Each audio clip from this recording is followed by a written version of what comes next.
Putri Salma, siapa? Dari Caca. Cara mendaftar di kampung Inggris itu gimana? Rosa, nih Rosa, anak Win. Kalau di Pare itu kita wajib dialog pakai bahasa Inggris apa bebas? Sera, ini Sera pertanyaannya banyak banget ya dia ya. Sahabat aku guys. Ini dari Via, sistem belajar di sana gimana? Kita start kegiatan itu jam 5 pagi guys. Kosakata, vocabulary, pronunciation, grammar, dan juga speaking. Pertanyaan ini dari Meli udah ya, kenakalan lainnya seperti jalan-jalan itu kan di luar dugaan. Enggak. Ketika kalian ke Pare, mending pas kita semua pada takut saling tanya gitu loh sama tetangga kamar itu, kamu udah bisa bahasa Inggris belum di sini, kamu di sini udah punya basic ya pasti ya, loh aku belum gitu, kita semua pada takut. Tapi ini bagian paling aku tunggu-tunggu mau jelasin, paling menyenangkan, part paling menyenangkan di Pare adalah Assalamualaikum warahmatullahi wabarakatuh. Halo guys, balik lagi bersama aku Ibah Pakumwati.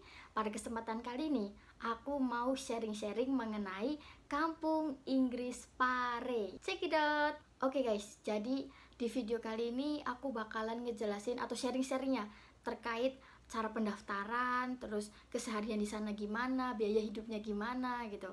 Pokoknya banyak banget hal-hal yang akan kita bahas. Nah, jadi sebelum video ini dibuat, saya itu sudah mengumpulkan beberapa pertanyaan dari teman-teman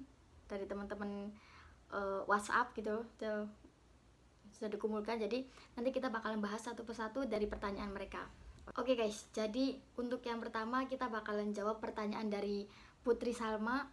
Pertanyaannya ini, sebelum ke sana apa aja sih persiapan awalnya, kayak nentuin nanti mau join kemana, nentuin tempat kursus, tempat yang kamu dapetin sekarang itu hasil riset, dan biaya selama di sana. Wow, oke.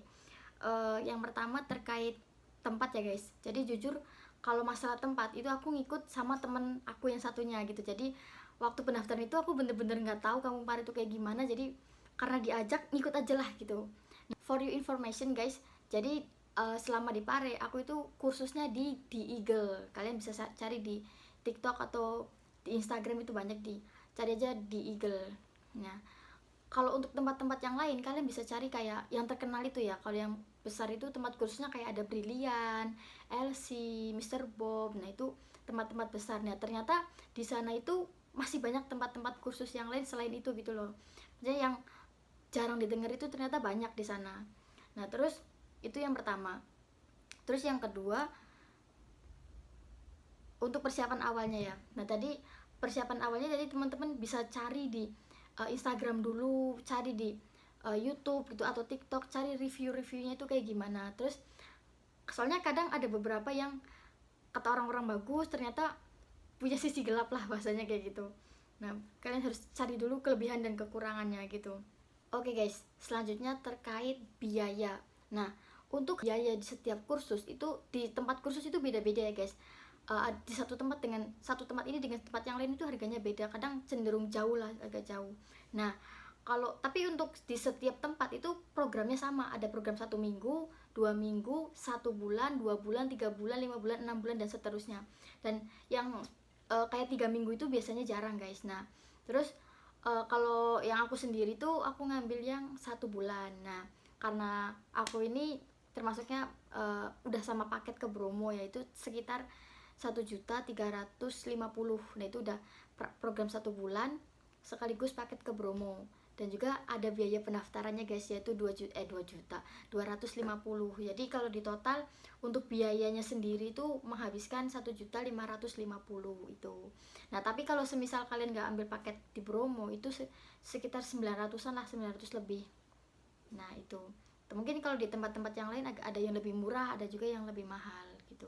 Nah iya guys, ada saran buat kalian yang mau ke Bromo, main ke Bromo itu mending ikut paket atau bayar sendiri atau ikut tour lain gitu lah. Menurut aku itu mending lebih worth it itu ikut travel yang lain gitu atau tour yang lain gitu guys. Jadi di Pare tuh banyak menyediakan travel atau tour apa sih namanya, yang agen tour itu loh, yang menyediakan jasa-jasa berpergian itu. Nah itu lebih murah, itu sekitar 160-an itu udah dapat nyampe Bromo gitu. Jadi kalau semisal hitungannya ikut kursus itu kita nyampe 300 ribuan. Nah tapi kalau semisal ikut tour kayak gitu itu kita cuma ngeluarin 160-an. Jadi lebih worth it ikut tour atau travel yang ada di sekitar Pare, itu banyak banget guys gitu.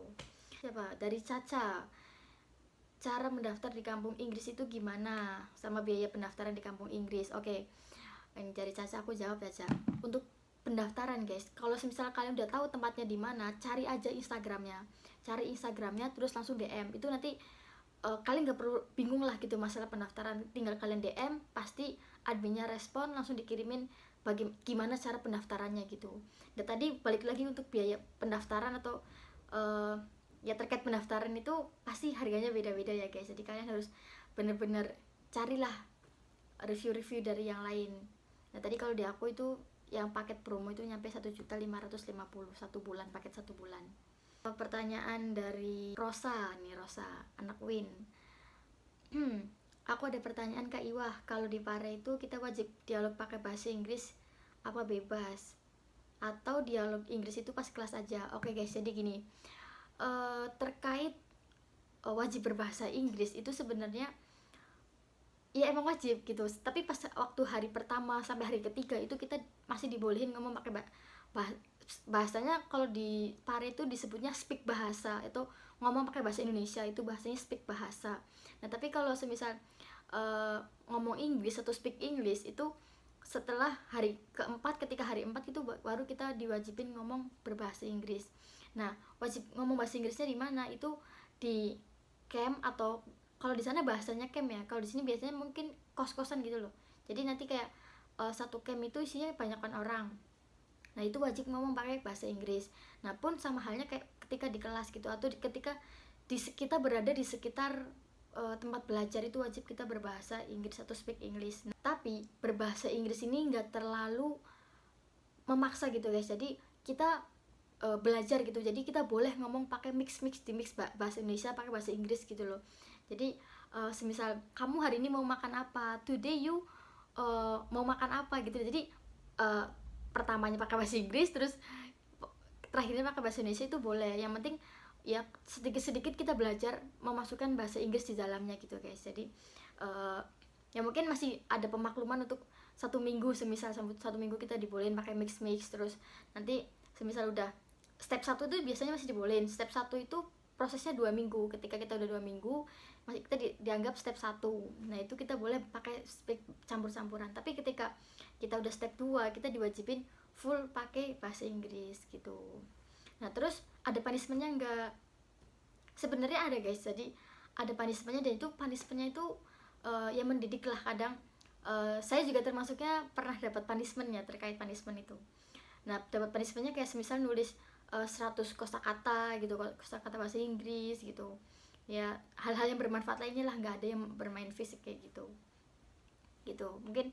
Atau kayak semisal kalau di camp gitu, biar itu nanti kalau ada yang ketahuan ngomong bahasa Inggris, temennya yang laporin atau ngasih tahu ke mentornya gitu, ini ada yang berbicara pakai bahasa Inggris. Jadi nanti disuruh beli kayak mie gitu buat ditaruh di camp gitu. Oke guys, sebelumnya aku minta maaf kalau semisal cara menyampaikan aku, cara ngejelasin aku ini masih terbata-bata, masih terlalu buru-buru atau terlalu cepat. Ini aku minta maaf karena masih belajaran gitu. Oke, selanjutnya tadi terkait gimana cara riset nyari tempatnya, itu tadi sudah dijawab ya. Kalian bisa cari di Instagram, atau Google, YouTube, TikTok, tuh banyak banget, kalian tinggal cari. Terus masalah pendaftaran tadi sudah dikasih tahu, kalian tinggal DM adminnya, nanti bakalan dijawab gitu. Nah terus yang selanjutnya guys, yang ketiga terkait kalian kesana mau naik apa gitu loh, mau naik apa. Nah aku mau ngasih tahu tentang perjalanan aku ya guys. Jadi awalnya aku tuh mau berangkat naik kereta, tapi setelah dipikir-pikir ya naik kereta ini dari Semarang ke Kediri cukup mahal, sekitar 200-an. Nah teman-teman kalau semisal mau naik kereta dari Semarang itu kalian bisa turun di stasiun Papar. Nah itu stasiun Papar itu paling deket sama kampung Inggris guys, ketimbang stasiun stasiun Kedirinya sendiri. Jadi inget-inget stasiun Papar itu lebih deket ke kampung Inggrisnya. Nah terus lanjut lagi, balik lagi ke cerita aku terkait perjalanan aku ya guys. Jadi aku berangkat itu memilih naik motor. Nah memang perjalanannya itu capek banget. Aku berangkat dari jam 9:30, nyampe sana jam 10 malam. Pun ketika balik dari Kediri ke Semarang itu sama, kita berangkat jam 9:30, jam 10 kita baru nyampe Semarang. Nah ya, naik motor itu kan banyak berhentinya ya, mungkin kalau nggak banyak berhentinya mah 10 jam atau 8 jam bisa nyampe sih. Nah itu, nah terus kalau menurut aku guys, ya naik motor itu emang capek ya, capek perjalanannya, tapi menguntungkan ketika kita udah di sana gitu loh. Bagi aku menguntungkan banget ketika kita udah di sana, jadi kita bisa pergi kemana-mana, kayak ke tempat wisata-wisata yang terkenal di Kediri, kayak semisal Simpang Lima Gumul ataupun Gunung Kelut gitu. Kalian bisa uh, naik motor gitu loh. Ataupun ya kalian mau nyari makan, misalkan bosen di tempat-tempat itu aja, kalian enak gitu loh nyarinya ketika kalian bawa motor. Nah mungkin kalau misalnya nggak ada motor pun kalian bisa sewa sepeda di sana. Sewa sepeda itu kisaran 50 sampai dengan 100 di sana per bulan. Cukup murah. Di sana juga banyak orang-orang yang pakai sepeda. Nah, kalau misal naik motor dari Semarang ke Kediri itu, kalau misal banyak berhentinya kayak aku dulu itu sampai 12 jam. Tapi ketika kalian nggak banyak berhentinya paling 10 jam. Nah, kalau misal kalian mau naik kereta, kalian bisa naik aku lupa sih nama keretanya apa. Pokoknya bisa naik dari Semarang ke stasiun Papar, cari aja stasiun Papar. Oke, itu terkait perjalanan. Selanjutnya ini ada pertanyaan dari Sera terkait review materi dari awal sampai akhir. Maksudnya belajar apa di sana. Terus emang benar tukang jajan di sana bisa pakai bahasa Inggris. Oke, ini Sera pertanyaannya banyak banget ya dia ya. Berapa persen peningkatan Inggrismu setelah 1 bulan di kampung Inggris? Di kampung Inggris tempatnya cuma ada rumah warga yang isinya tempat les atau ada tempat lagi di sana? Banyak banget dia nanya. Oke, kita jawab satu persatu. Yang pertama, review materi dari awal sampai akhir. Maksudnya belajar apa aja gitu. Oke guys, jadi kalau misal di Eagle itu kita belajar 4. Kita fokus ke 4. Yang pertama itu vocabulary, belajar vocab atau kosakata. Yang kedua kita belajar tentang pronunciation atau pengucapan. Yang ketiga kita belajar tentang grammar, ya tahulah kalian ya, nggak asing dengan grammar. Dan yang terakhir kita belajar tentang speaking. Jadi vocabnya dapat, pronunciationnya dapat, grammarnya dapat, speakingnya dapat gitu guys. Nah, jadi kalau misalnya di tempat les yang lain itu ada yang kayak kalau kamu mau ngambil speaking ya bisa speaking aja gitu, grammar aja bisa. Nah tapi kalau di The Eagle kalian dengan bayar segitu kalian udah dapat 4 materi tadi, vocabulary atau kosakata, pronunciation pengucapan, grammar sama speaking. Nah itu kita belajar 4. Terus emang bener tukang jajan di sana bisa pakai bahasa Inggris. Nah iya guys, jadi di sana itu aku ya kaget ya, di sana tuh ternyata banyak banget pedagang-pedagang yang lancar bahasa Inggris gitu loh guys. Termasuk tukang cilok, namanya tukang cilok pink gitu loh. Apa sih namanya, cilok pink apa, oke, pentol kuah pink, ini nggak tahu lah apalah itu tuh, tapi itu penjualnya hebat banget bahasa Inggrisnya guys. Oke, yang selanjutnya ini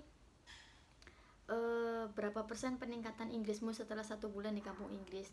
Oke, sedikit cerita tentang The Eagle guys. Jadi The Eagle ini terkenal akan cocok untuk para pemula ya, termasuk aku ini cocok banget buat aku pemula.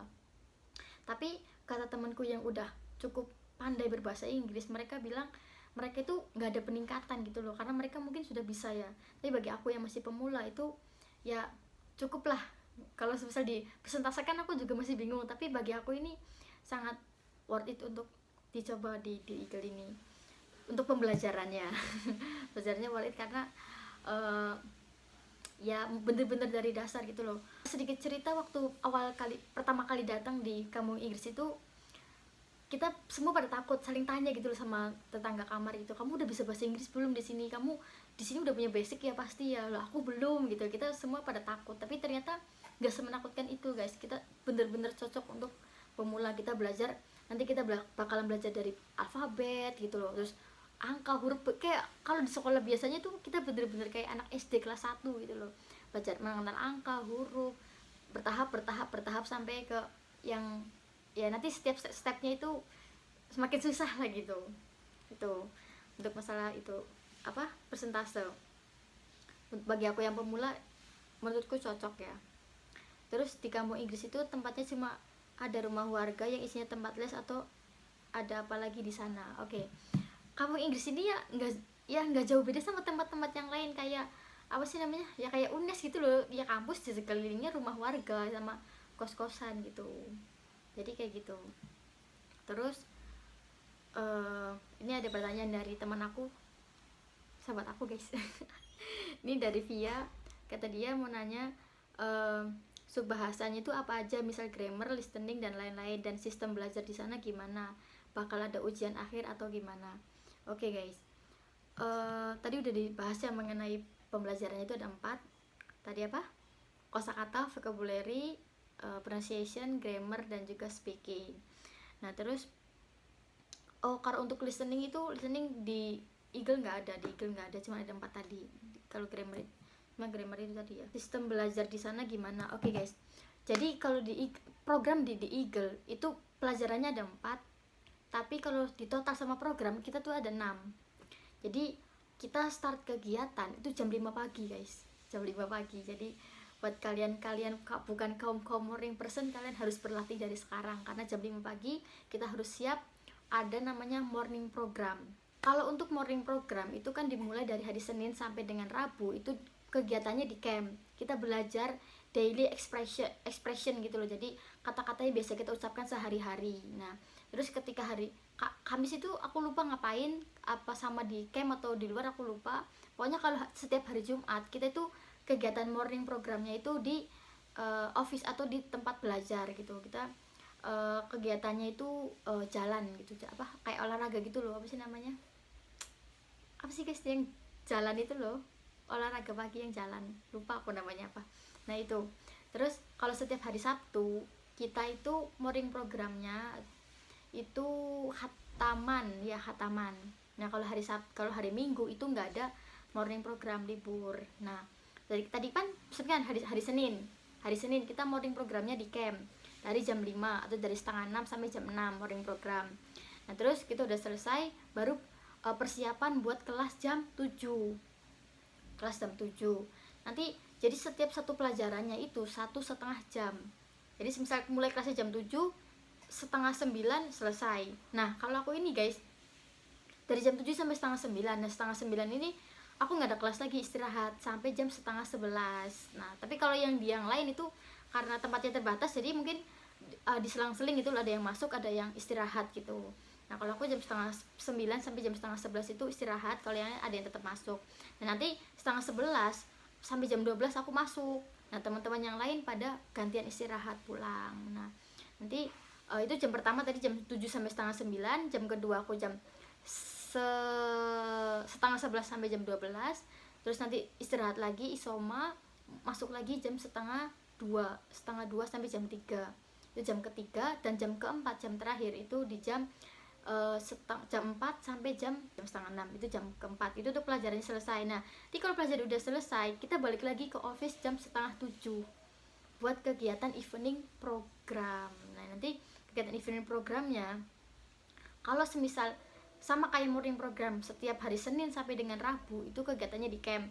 Tapi kalau setiap Rabu malam Kamis itu kegiatannya di tempat belajar tadi, atau kita menyebutnya di office gitu loh. Itu kegiatannya ada, kalau Rabu malam Kamis itu speech, presentasi atau presentation. Terus kalau semisal hari Kamis malam Jumat itu kegiatannya yasinan. Jadi ilmu dunia sama ilmu akhirat ini seimbang. Nah terus kalau semisal hari Jumat malam Sabtu itu kegiatannya speech gitu atau pidato, ada dari teman-teman yang lain, jadi ditunjuk gitu guys. Nah terus kalau malam Minggu ya udah nggak ada, libur. Nah jadi itu kegiatannya, jadi ya bener-bener padat sih, lumayan. Ekspektasi aku ya kegiatan di kampung Inggris itu bakalan kayak santai gitu loh pembelajarannya, ya banyak senggangnya gitu loh. Ternyata aku salah guys, ternyata kegiatannya padat kayak anak mondok. Nggak tahu, dia nggak pernah mondok. Jadi pokoknya kalian bangun pagi sampai malam, nanti kayak evening program itu yang malam itu kegiatannya nyampe jam 7:30 sampai jam 7:30. Nah itu buat kita udah 7:30 kita baru selesai itu langsung beli makan, karena ketika udah jam 9 kita itu udah nggak boleh keluar lagi, kita nggak boleh kemana-mana, harus di camp. Kalau ada yang keluar dari camp lebih dari jam 9 itu kena punishment. Termasuk aku pernah kena punishment guys, karena pulang telat dari jam 9, pintu udah dikunci dan saya harus tidur di camp tingkat atau camp yang lain gitu loh. Jadi pulang-pulang aku kena punishment suruh nulis 100 vocab. Easy bang, ini berkah dari belajar sungguh-sungguh. Jadi untuk 100 vocab itu bagi aku kayak gampang karena ya sering diulang-ulang kan gitu loh. Itu yang terkait program. Pertanyaan ini dari Meli udah dijawab ya, terkait kalau di kampung Inggris itu ketika ngobrol sama teman apa harus pakai bahasa Inggris. Nah, jadi kalau bisa, kalau kita emang bener-bener serius mau belajar, kita harusnya apa sih namanya, ya sedikit gitu dulu di mix belajarnya pakai bahasa Inggris. Tapi kalau semisal sebenarnya kalau kamu nggak ketahuan tuh nggak apa-apa gitu ya, apa kesadaran kita aja sih gitu. Kalau kita mau bener-bener belajar ya harusnya kita menerapkan. Oke, ini dari Lintang terakhir. Kata Lintang, lebih pingin kedengar cerita fullnya sih tanpa banyak tanya, karena dengar cerita Iwa dari awal persiapan ke Paris sampai pulang lagi tuh mungkin bisa menjawab semua pertanyaan yang pingin tak tanyain. Oke, mungkin tadi aku udah jelasinnya dari awal sampai akhir, mungkin sedikit aku rangkum ya. Jadi perjalanan aku ke Pare itu aku naik motor guys, sama Mbak Ella, cuttingku di PLS. Beliau angkatan 2020, aku kan 2021. Nah, aku sama Mbak Ella naik motor kita dari Semarang start jam setengah 10. Nah, barang-barang kita gimana? Barang-barang kita sebagian kita bawa di motor, sebagian lagi kita paketin. Nah, kita paketin pakai ekspedisi ya, kita paketin, terus beberapa kita bawa ke motor. Waktu dari Semarang kita itu bawa motor masing-masing, Mbak Ella bawa motor, aku bawa motor. Nah, kita nganterin Mbak Ella dulu ke Grobogan, jadi kita lewatnya dari Semarang terus Demak terus ke Purwodadi Grobogan gitu loh, ke daerah Grobogan pokoknya. Nganter motornya Mbak Ella, setelah motornya udah udah dikebalikin ke rumahnya Mbak Ella, baru kita boncengan ke arah Kediri. Nanti kita ngelewatinya Sragen, terus Ngawi, Madiun, Nganjuk, baru Kediri. Menurut aku ini review jujur, aku juga sebenarnya agak takut ini jadi guys, di The Eagle ini pembelajarannya sangat-sangat bagus, sangat-sangat menyenangkan, bagus, teman-temannya seru-seru, asik-asik gitu loh. Tapi ya pasti ada minusnya, yang gak semuanya bagus ya. Terkait kayak ya mungkin kita bisa berharap apa untuk harga segitu, mengharapkan camp yang bagus gitu loh. Jadi kita itu di sana satu kamar itu 4 orang. Itu di sana kayak nggak dikasih spray gitu guys, bantal itu nggak ada, colokan roller kabel itu nggak ada, kipas itu nggak ada, jadi bener-bener kosongan gitu loh. Lemari aja tuh adanya satu, tau nggak yang kotak-kotak itu loh, kalau di Cirebon menyebutnya Excel kalian menyebutnya apa guys? Soalnya temanku tuh nggak tahu Excel loh. Nah terus itu sangat disayangkan ya, karena kita bener-bener apa sih bacanya, kultur shock po kaget lah, intinya kaget. Mungkin ya harusnya minimalnya dikasih kipas atau dikasih spray yang layak lah untuk 4 orang gitu. Nah ini juga bisa jadi pembelajaran guys, buat kalian yang mau ke Pare. Itu nggak sedikit dari tempat kursusan itu ada yang nyediain camp atau nyediain tempat tinggal yang gratis, ada yang nggak nyediain camp atau nggak nyediain tempat tinggal, jadi kalian ngekos sendiri gitu loh gitu. Jadi kalian harus tanya dulu, kita campnya itu bayar atau kita harus ngekos sendiri. Kalau di aku tuh disediain camp gratis, kalau nggak mau ya silahkan ngekos gitu loh ya. Mungkin kalau dari pengalaman aku di sana itu kita 4 orang dan 2 orangnya itu kita pergi ngekos, karena ya mungkin nggak kuat juga karena satu kamar 4 orang sama 1 bulan gitu ya. Itu yang pertama terkait camp. Terus ya kalau semisal camp itu kan bentuknya kayak kos-kosannya kayak gitu, satu rumah itu isinya terdiri dari beberapa kamar. Ya jangan tanya di kamar mandinya kayak gimana, pasti antri. Nah itu guys, jadi di balik banyaknya keseruan itu pasti aja ada hal-hal yang gak kita tahu kan, termasuk itu masalah ngantri atau ada dinamika lah gitu. Tapi menurut aku dinamika itu ternyata ketika kita udah selesai dari sana itu bikin kangen guys, itu terkait camp. Terus ya masalah adalah hal-hal lain terkait biaya hidup ini yang sering orang-orang lupain, termasuk aku gitu loh. Kita cuman fokus ke biaya pendaftaran yang kelihatannya besar, padahal yang lebih besar itu adalah biaya sehari-hari kita di sana gitu. Yang pertama guys, pasti makan ya, pasti makan. Mungkin ada yang temenku aja ada yang makan tuh sehari cuma sekali, karena ya dia kadang ya kekenyangan gitu loh, kalau makan harus makan sehari 2 kali gitu loh. Nah kalau misal kayak aku kan banyak istirahatnya ya, jam setengah 9 sampai jam setengah 11 itu istirahat, terus zuhur istirahat, sore istirahat. Jadi mungkin aku bisa dibilang makan kadang sehari 3 kali.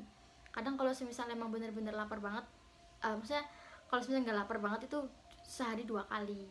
Nah itu anggap aja kita sekali makan itu 10.000 ya, anggap aja. Makan-makan yang di Pare murah-murah, paling mentok-mentok itu 10.000 udah dapat nasi, ayam sama es teh gitu loh. Itu di sana udah banyak dapat yang kayak gitu 10.000. Nah terus itu terkait biaya makannya, kalian itu sendirilah. Semisal sehari itu buat makan aja udah 30.000, belum kalau kalian jajan gitu loh, itu belum kehitung. Nah dikali 1 bulan itu berapa. Terus camku itu minusnya nggak ada space buat jemur baju. Ada sih ada, cuma tuh mataharinya tuh nggak masuk gitu loh, udah tempatnya sempit, mataharinya nggak masuk, jadi keringnya lama. Jadi aku lebih memilih untuk laundry di sana juga terhitungnya murah, 4.000 per kilo itu udah cuci setrika 4.000 per kilo ya. Tapi bagi aku kau menang, mending itu kayak setiap mau nyuci baju harus laundry tuh mahal gitu loh. Aku berarti sekitar 6 kali ya Pak ya, 6 kali itu namanya nyuci baju, laundry di sana. Yang pertama untuk makan, terus laundry. Terus yang ketiga itu apa ya, ya mungkin kayak beli tisu, beli minum gitu. Air itu kan kadang biasanya ya kita itu pakainya air botol yang 1,5 liter, itu pada pakainya yang kayak gitu 1,5 liter. Nah terus yang keempat itu biaya buku guys, kalian jangan lupain. Biasanya di sana mentor-mentor itu kayak nawarin buat ya beli buku gitu loh. Itu yang nggak terbayangkan gitu loh, yang nggak disiapkan bahasanya gitu. Terus biaya-biaya kenakalan lainnya seperti jalan-jalan itu kan di luar dugaan. Nggak ikut ya cuma sekali, ikut ya gimana gitu loh. Jadi juga harus disiapkan guys. Nah oke, itu terkait biaya hidup. Mungkin kalian bisa ngira-ngira sendirilah. Ini bagian paling aku tunggu-tunggu mau jelasin, paling menyenangkan. Part paling menyenangkan di Pare adalah pertemanan. Jadi guys, menurut aku ketika kalian ke Pare mending pas musim liburan. Karena apa? Karena ketika pas musim liburan itu banyak yang daftar gitu ya, pada ngisi liburan gitu loh, ngisi liburannya buat les ke kampung Inggris. Nah momen itu tuh paling menyenangkan guys, karena ketika aku dengar dari temanku, ketika kita tim-tim yang daftar cuma pas liburan, ketika kita udah selesai, kita udah pada pulang, itu camp yang tadinya kita rame, orang pada rebutan kamar mandi, orang ketika berangkat ayo yuk berangkat kita telat gitu loh, tapi setelah kita pulang itu camp itu jadi sepi, jadi kayak nggak seru. Kita ke belajar itu gini ya guys, ketika kita punya temennya seru, belajar juga menyenangkan gitu loh. Tapi ya sebaliknya, ketika kita punya temen yang nggak seru atau sepi gitu loh, jadi ya belajar juga nggak semangat gitu loh. Nah itu. Terus masalah pertemanan juga ya, menurut aku yang perlu diwanti-wanti teman-teman, ketika kalian baru kenalan sama satu orang di hari pertama atau baru cuma kenal seminggu, jangan cepat mengambil keputusan. Menurut aku itu, semisal kalian baru kenal, kayaknya di sini nggak enak, kita ngekos aja bareng berdua gitu loh. Menurut aku tahan dulu, jangan, kita tunggu. Kalian bisa tunggu dulu selama 1 minggu atau 2 minggu, kita ngeliat karakter dia dulu kayak gimana. Nah itu karena ya kalau dilihat dari sih banyak yang kayak gitu ya, maksudnya kalau dari pengalaman aku sendiri ya, awalnya kita temenan gitu loh, ternyata pas udah berjalan lama ya dia punya teman lain yang sefrekuensi, aku juga ngerasa nggak sefrekuensi gitu loh, paham nggak? Ya gitulah pokoknya. Jadi jangan terburu-buru mengambil keputusan berteman sama orang gitu loh, atau ngasih tahu hal-hal yang privacy gitu loh ke orang. Itu buat aku tahan dulu sampai dengan ya 2 minggu ataupun 1 bulan gitu loh, jangan mengambil keputusan secara gegabah lah gitu. Nah terus balik lagi masalah pertemanan, jujur di Pare ini part paling menyenangkan nih aku itu adalah pertemanan ini, karena aku dapatnya kelas 1B atau 1B itu seru banget guys, seru banget. Kita itu karena di Pare itu ya terkenalnya kan people come and go gitu loh ya, tadi datang dan pergi. Jadi di kelas kita juga ada yang datang, ada yang pergi, ada yang datang, ada yang pergi. Tapi beberapa, sebagian besar di kelas kita itu ngambilnya yang paket 1 bulan. Nah enaknya di kelasku ya, semuanya ambil paket 1 bulan. Terus di kelasku juga rata-rata umurnya itu sama. Jadi mungkin paling kecil itu, maksudnya paling apa ya, paling baru itu kan lulusan SMA, dan paling besarnya itu mungkin ya angkatan aku semester 5 gitu waktu itu, di semester 5. Jadi kita masih sepantaran.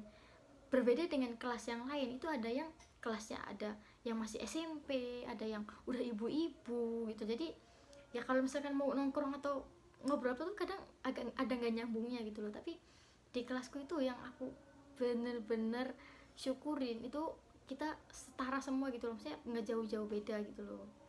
Ya itu yang paling disyukuri. Jadi kita bisa dibilang kompak lah, solid. Aku pokoknya seneng banget guys, aku bisa kenal kalian. Sedih kan jadinya kan, baca ya, ketika kalian belum ngerasain ke Pare, terus ngeliat story anak Pare kayak sedih gitu loh, Pare jahat gitu, kalian mungkin ngeliatnya alay atau apa. Aku juga dulu mikirnya gitu, tapi ketika udah ngerasain sendiri, Pare jahat itu ternyata real guys, beneran ada, real. Dan itu tuh sedih banget, karena emang seseru itu gitu loh. Oke, itu masalah pertemanan guys. Jadi kalian hati-hati masalah pertemanan ini, karena ya bisa sefatal itu gitu loh masalah pertemanan. Ada karena pertemanan belajarnya males, ya kalian udah dewasa lah, pikir sendiri masalah pertemanan ini. Oke guys, terkait pemilihan tempat kursus juga harus jadi pertimbangan. Ketika kalian udah punya niatan kursus itu di situ lama ya, semisal aku mau ngambil di situ 6 bulan gitu, atau 3 bulan, 2 bulan gitu. Nah mending menurut aku kalian coba dulu sebulan. Menurut aku coba dulu sebulan, cocok enggak sama tempatnya. Soalnya ada beberapa yang udah bayar 6 bulan, sekitar 5 juta gitu, udah bayar 5 juta buat 6 bulan. Tapi ketika di bulan pertama aja dia tuh udah nggak betah, terus dia mau mau pindah ke kursus lain, ya uangnya nggak bisa diambil gitu loh. Jadi mending menurut aku, ketika kalian udah ada niatan mau lama, itu mending coba dulu di satu tempat 1 bulan. Kalau misal dirasa enak, sesuai sama yang ekspektasi kamu gitu, ya silahkan dilanjutkan gitu loh. Tapi kalau misal menurut kamu ini pembelajarannya kurang cocok, teman-temannya kurang pas, ya baru kamu bisa memutuskan buat pergi. Jadi nggak mubazir di uangnya gitu loh. Jadi kalau misal kalian mau tetap stay di tempat itu pun ya karena terpaksa gitu loh, karena terpaksa udah bayar gitu. Jadi pembelajarannya juga isinya nyebelin, kayak main marah gitu loh. Jadi kalau kalian udah temennya seru, terus ya sesuai ekspektasi kalian, sesuai rencana kalian, itu kan jadi menyenangkan gitu loh. Belajar bahasa Inggris asik dan menyenangkan, bukan?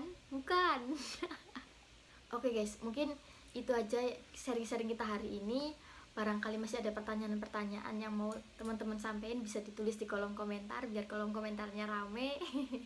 Atau bisa WA ke aku. Sekali lagi aku ucapkan terima kasih kepada teman-teman yang mau udah bertanya. Sera, Caca, Rosa, Via, Meli, Salsa, dan banyak lagi. Tadi lintang-lintang terakhir. Nah, banyak lagi tuh. Ya, terima kasih ke teman-teman yang sudah bertanya. Semoga jawaban aku bisa menjawab pertanyaan dari kalian.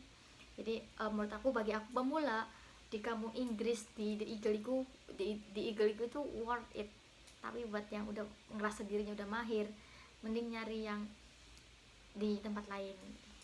Oh iya guys, jadi ketika kalian daftarnya di The Eagle itu, aku kurang tahu ya ada tesnya dulu nggak gitu loh. Soalnya waktu aku masuk itu nggak ada tesnya. Tapi kata ada beberapa orang itu dia melalui tes dulu. Jadi kalau yang aku tahu, bukan di The Eagle ya, di tempat kursus lain itu kita kalau mau masuk itu pakai tes dulu. Jadi untuk mengetahui kemampuan kita tuh udah sampai mana. Jadi kayak ada bahasanya beda-beda ya, namanya aku lupa. Kayak misal masuknya ke step 1, step 2, step 3 gitu loh. Cocoknya di tempat yang mana, kamu ini masih pemula atau udah mahir gitu loh. Jadi nanti dimasukin ke kelas-kelasnya situ. Nah tapi kalau aku yang rasain di Eagle mah, ketika kamu masuk ya kamu disamaratakan, masuk jadi pemula semua gitu loh gitu. Tapi kalau di tempat lain itu beberapa ada yang pakai tes. Jadi kalau kalian mau nyari yang ada tesnya dulu, ya setahu aku adanya di Brilliant itu pakainya tes dulu. Tapi kalau di Eagle sih beberapa bilang ada yang pakai tes, ada yang enggak. Jadi buat kalian udah ngerasa mampu, jangan takut. Kalau buat kalian yang belum bisa, jangan minder, gas, kita belajar bareng-bareng. Sungguh asik dan menyenangkan belajar bahasa Inggris itu, kecuali belajar grammar. Oke guys, mungkin itu saja yang bisa aku sampaikan, semoga bermanfaat. Akhir kata, wassalamualaikum warahmatullahi wabarakatuh. See ya.